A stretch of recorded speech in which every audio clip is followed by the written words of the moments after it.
Assalamualaikum dan salam sayang buat Malaysia negaraku. Salam kemesraan tanda perpaduan. Kalungan apresiasi buat pengundi acara, kombinasi hakim adil dan saksama, para pendidik pencetus revolusi minda serta sidang hadirin pejuang negara sekalian.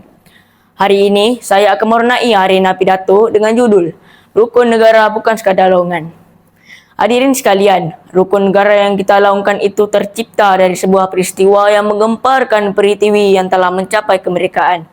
Peristiwa 13 Mei 1969, parti politik berasaskan kaum berbalah sehingga tercetusnya arusan berdarah antara sikap dengki yang bernanah.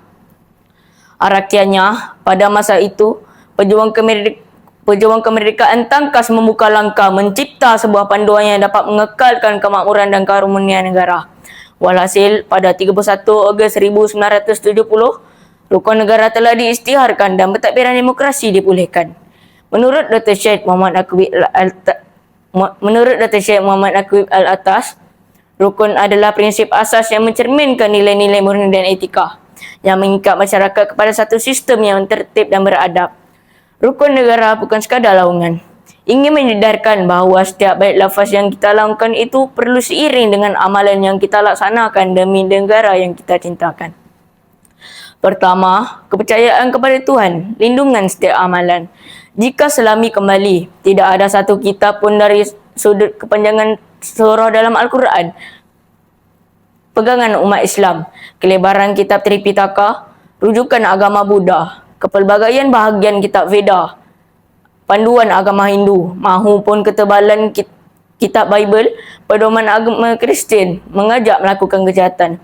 Setiap agama yang dianuti itu menjadi bimbingan agar setiap penganutnya berpaksi kepada kebaikan. Mari kita selusuri keadaan di Yaman yang pada dasarnya berpegang kepada satu agama, tetapi masih tidak dapat disatukan menjadi sebuah negara kerana perang saudara. Hakikatnya, bukan sebuah agama yang sama pengikat sias kata, tetapi nilai kefahaman agama setiap penganutnya menjadi penyelamat hubungan bersaudara. Tuntasnya, rukun negara yang dicipta oleh Majlis Gerakan Nasional Mahagiran pada masa itu meletakkan pegangan agama sebagai perkara utama, supaya setiap masyarakat terpelihara tindak tanduknya, terhindar dari perbuatan yang mampu mengganggu-gugat perpaduan negara. Kedua, kesetiaan kepada raja dan negara, tonggak jiwa raga. Masih ingat tak lagi kita kepada krisis politik tahun 2020?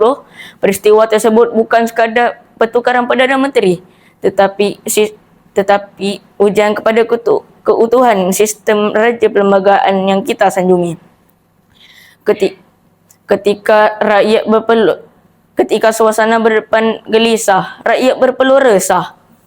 Negara menanggung lelah yang di-Pertuan Agong Al-Sultan Riayatuddin Al-Mustafa Bilal Shah tangkas mengorak langkah, baginda dengan tenang dan bijaksana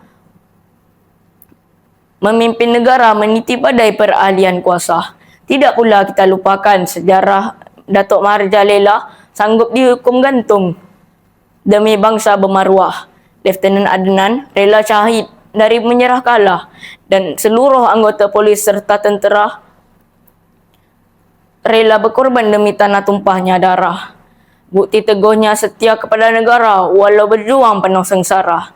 Ironinya, kesetiaan kepada raja dan negara bukan sekadar simbolik, tetapi warisan darah dan maruah bangsa.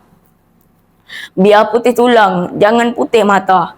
Biar berkorban hingga habis usaha, jangan kalah kerana tiada daya. Ketiga, keluhuran perlembagaan mengikat kepercayaan. Merungkai sejarah hampir hilangnya sebuah tanah, mulut disumbat besi, tangan diikat duri, kaki digari mati. Tiada siapa berani memberi simpati kerana tidak termeterai janji pembela diri dan pertiwi. Perlembagaan Persekutuan Malaysia menyatakan hak-hak semua individu dari hierarki terbawah hingga teratas tanpa ada yang terkecuali supaya dapat menuruti seikhlas hati.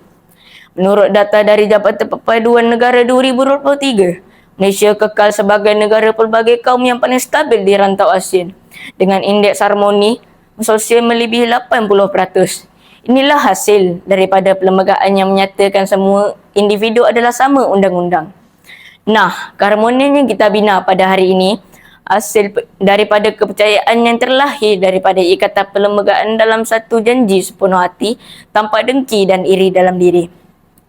Hadirin dan hadirat sekalian, kesimpulannya, rukun negara bukan sekadar lowongan, satu pegangan pengikat kepercayaan, landasan setiap amalan kepada keutuhan sebuah perpaduan.